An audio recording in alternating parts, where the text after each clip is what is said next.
So here are a few more examples of how packaging can be used for shopper marketeers and brand marketeers to help convince shoppers to pick their products. So the first example here is how packaging can help convey very important information. So again, don't just think of the primary packaging, which is the packaging on the actual product, but think outside the box also on secondary packaging, which is what is around the product itself. Because in many discounters, for instance, you will actually see that the stores will not take the products out of the actual secondary packaging, and they will just place the whole box here or carton on the shelf itself. So therefore you should always ensure that your secondary packaging also conveys the brand world and can even convey some kind of important information to convince the shoppers. So this is an example from a soap company. And what they very cleverly writes here is that it says 3 times faster cleaning of very tough places with fat on, for instance. So places that are quite tough to clean, this product here does it 3 times faster. So again, very cleverly showing with one sentence how this product can be used and why shoppers should pick this product. Another example is that sometimes packaging can cut through without even having text. So this is a very clever little idea of how you can sell some, in this example is some walnuts, just using a simple packaging which will stand out in the shelf. So we all have that image of the squirrel with all the peanuts in the mouth, which looks exactly like this.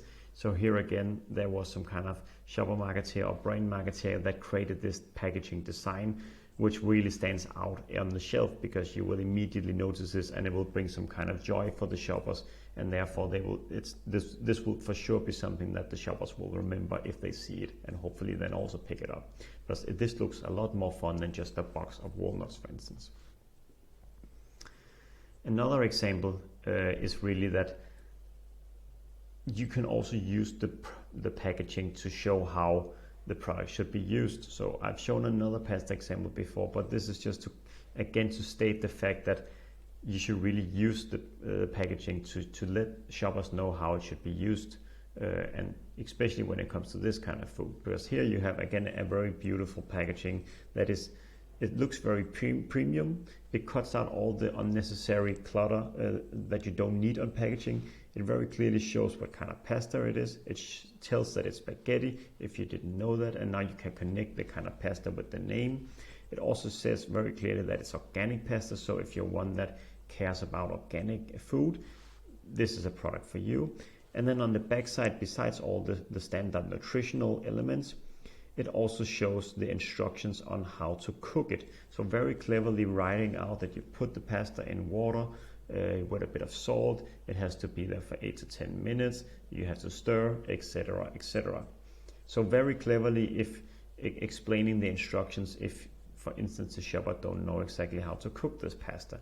So again, packaging can also help the shopper on how to use the product. The last example I want to show is this one. So this is a brand that's called Elena ice cream. So packaging can also lead to increased trial, and this is what this case is about. So this company had a challenge.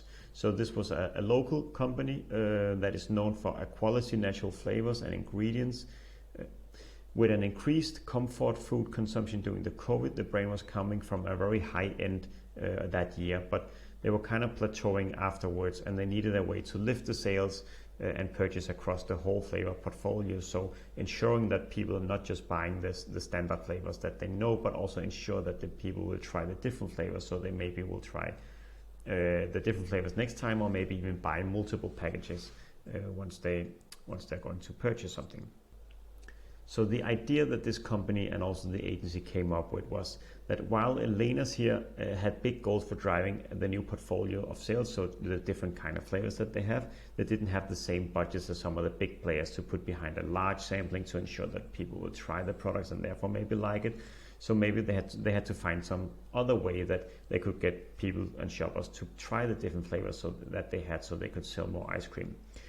So what they did instead was to create a sampling cup in itself, so a product that really had all this kind of flavors in, and then they had a big nice marketing stunt on the packaging.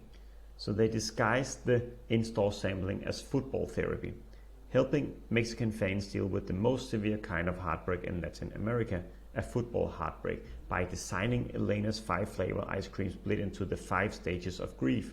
So a soothing vanilla for denial, a calming matcha for anger, an uplifting chocolate for sadness, anti-inflammatory red berries for the acceptance, and a rich mango for a dash of hope.